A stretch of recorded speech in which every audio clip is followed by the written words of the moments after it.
Good morning, my dear students. We were doing our chapter 3rd, that is our changing earth, and in this class we will discuss about the distribution of earthquake belts. Right? All you know what is earthquake. Earthquake simply means shaking of the earth. Earthquake belts, where they occur along the belts of the volcanoes. Means उन areas में earthquake आते हैं जिन areas में volcanic eruption होते हैं. उन areas में तो कॉमनली हैं ही, बट इन बेल्ट्स के साथ साथ इन, जैसे आपको मैंने वोल्केनिक इरप्शंस की जो बताई थी कि उसकी मिड अटलांटिक बेल्ट्स है, सरकम पैसिफिक बेल्ट्स है, तो जिसे हम रिंग ऑफ फायर कहते हैं. We have already learn about it. तो earthquake belts frequently occur in different part of the world. However, they occur more frequently in some specific areas. Means कई areas में जो हैं earthquakes आते हैं, किन्हीं areas में जो है वो बहुत high level पर आते हैं. और इनके पीछे जो reason होता है earthquake क्यों आते हैं, कि अगर अर्थ सरफेस की जो ऊपर की प्लेट्स हैं, टेक्टोनिक प्लेट्स हैं, उनमें मूवमेंट्स होती हैं और वोल्केनिक इरप्शंस होते हैं. There are many reason behind it. Right? तो ये बेल्ट्स जो हैं ये frequently in some specific area, means किन्हीं स्पेसिफिक एरियाज में ये अर्थक्वेक्स आते हैं. So they are divided into 3 type, means 3 belts. 3 belts are, first is circum pacific belt. Mean pacific ocean के जो चारों ओर है वो ये अकर करते हैं, वहाँ ये हैं. This belt consist of east Asia, south America and the coastal margins of the North America. Here you can see in the map, this is Pacific Ocean, both side of the map, and this triangles, this belt shows you the Pacific belt. Right? Where it is along with the east side of the Asia and along with the west side of North America and west side of South America. Its belt is occur. Right? And in this belt world के 65% जो earthquakes आते हैं वो इसी belt के along आते हैं, मतलब इसी बेल्ट के साथ आते हैं.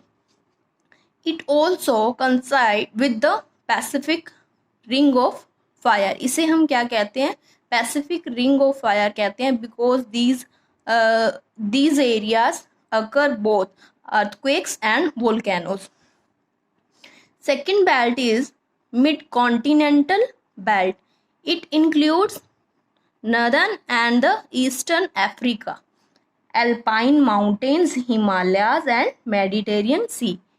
Means this belt is this, along with the Mediterranean Sea and Himalayan mountain, northern plain, it is located.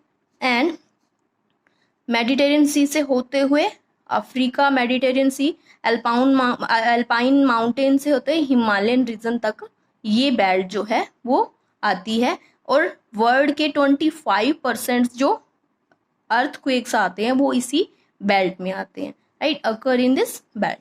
Third one is mid Atlantic ridge belt. What is this particular belt? Includes mid Atlantic ridges. Mid Atlantic, where it is situated? It is here. This is Atlantic Ocean. North Atlantic and South Atlantic divide इसलिए किया गया है क्योंकि equatorial region से अपर and south side जो है इसे नाम दिया गया. But this is all is in S shape.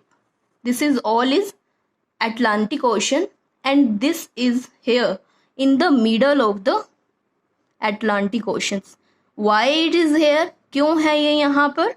Reason behind it the tectonic plates. Means जो टेक्टोनिक प्लेट्स हैं वो डिवाइड है इन एरियाज. मीन्स आप कहोगे कि अर्थ सरफेस के बॉटम में जो टेक्टोनिक प्लेट्स हैं जो मूव करती हैं मोल्टन मैग्मा पे, वो यहाँ से डिवाइड होती हैं। तो इनमें मूवमेंट होने की वजह से जो है ये मिड अटलांटिक रिज बेल्ट जो है यहाँ है, मींस इधर इस बेल्ट के साथ साथ जो है अर्थक्वेक्स आते हैं। द एडजॉइनिंग आइलैंड्स भी इसमें इंक्लूड होते हैं and the moderate earthquakes are recorded over here, means यहाँ हाई लेवल पर जो है अर्थक्वेक्स नहीं आते हैं, मॉडरेट टाइप होते हैं। And these are caused due to the moving of lithospheric plates, here you can see, and in the opposite directions, means जो ये बेल्ट्स हैं जिनका ये आप कहोगे कि ये जो बेल्ट्स हैं ये ऑपोजिट साइड की ओर मूव करती हैं, मींस अगर ये बेल्ट जो है वो ईस्ट साइड मूव करती है तो ये बेल्ट जो है वो वेस्ट साइड मूव करती है, जिससे इसके बीच में जो है मूवमेंट होने से अर्थक्वेक्स आते हैं। In India, the earthquake belt is mainly confined to the Ganga-Brahmaputra Valley. Right, this area is Ganga-Brahmaputra Valley and the Himalayan region. Himalayan region के साथ साथ और गंगा ब्रह्मपुत्र वैली के साथ साथ जो है यहाँ earthquakes आते हैं. About 2/3 of the area in India is prone to earthquake. 2/3 जो area है that is earthquake से affected है. Here you can see the earthquakes in Bhuj that is occur in 2001. A powerful earthquake of magnitude about 7.7 on Richter scale. भुज में जो earthquake आया था उसको major किया गया that on the Richter scale that was 7.7 range जिसकी थी.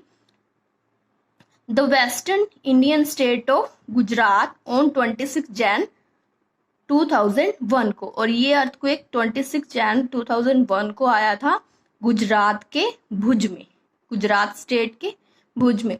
It caused extensive damage of life and property. इससे बहुत लार्ज स्केल पर डैमेज हुआ था किसका, लाइफ का, मींस कई पीपल्स जो हैं उनकी डेथ हो गई थी, इंजर्ड हो गए थे, और प्रॉपर्टीज जो है that is also. This earthquake was so devastating in its scale and suffering that like of it had not been experienced in the past 50 years. Means earthquake जो आया था भुज में वो 50 years के बाद ऐसा earthquake आया था, मीन्स पिछले 50 years में ऐसा earthquake कभी नहीं आया. मतलब इतने हाई स्केल पर जो अर्थक्वेक आया था जिससे काफी प्रॉपर्टीज का नुकसान हो गया था. तो ये बहुत हार्मफुल अर्थक्वेक था जिससे कई लोगों की लाइफ जो है वो इफेक्ट हुई थी. The epicentre, you know all about the epicentre. What is epicentre? In the focus जहां ये जनरेट होता है, and epicentre is the place nearest placed on the earth surface. The epicentre of the earthquake was located at 23.6 degree north latitude and 69.8 degree east longitude, about 20 kilometer northeast of Bhuj town of the Kutch district in western Gujarat. Western Gujarat के north east में 20 kilometre दूर जो है भुज में ये भूकंप आया था, ये अर्थक्वेक आया था. At a depth of only 23 kilometre below the surface, जिसका फोकस जो था वो 23 किलोमीटर था अर्थ सरफेस से नीचे. And this earthquake generated intense shaking which was felt in 70% of the India. Means कि ये जब अर्थक्वेक आया था तो 70% इंडिया का जो एरिया है उसमें इस अर्थक्वेक के शेकिंग को फील किया गया था. मीन्स उसको फील किया गया था कि अर्थक्वेक जो है वो 70% एरिया में ऐसा फील किया गया कि अर्थक्वेक जो है वो very large scale, it was very large scale for beyond on neighbouring Pakistan and Nepal. India के साथ साथ पाकिस्तान और नेपाल में भी इसको फील किया गया था because it was very high scale earthquake. And 21 of the total 25 district at that time, the 25 district and 21 districts ऐसी थी जो इसमें affected थी by this earthquake, and 18 towns, 182 talukas, 7,900 near about villages in affected district, so large scale devastating means कई विनाश हुए थे, harm हुआ था इन डिस्ट्रिक्ट्स को, and the affected areas spread up to even 300 kilometre from the epicentre means जो epicentre था भुज के 300 किलोमीटर दूर तक इस अर्थक्वेक ने इफेक्ट डाला था, लोग जो है इससे अफेक्टेड हुए थे. More than 30,000 people died and 1,50,000 people were injured. इतने लोगों जो हैं वो उनकी डेथ हो गई थी, इतने लोगों को जो है वो इंजरी हुई थी. And in the Kutch district 4 major urban areas कौन कौन से थे? That was Bhuj, Anjar, Bhachau and the Rapar. ये थी suffered near the total destructions. इन जो है मेजर जो 4 डिस्ट्रिक्ट थी इनमें काफी नुकसान हुआ था. And the rural areas in the region were also very badly affected. साथ ही साथ रूरल एरियाज में बहुत ज्यादा अफेक्ट हुआ था और with over 450 village almost totally destroyed. इतने 450 विलेजेस जो है वो बर्बाद हो गए थे, डिस्ट्रॉयड हो गए थे. Here you can see the damage because of the earthquake.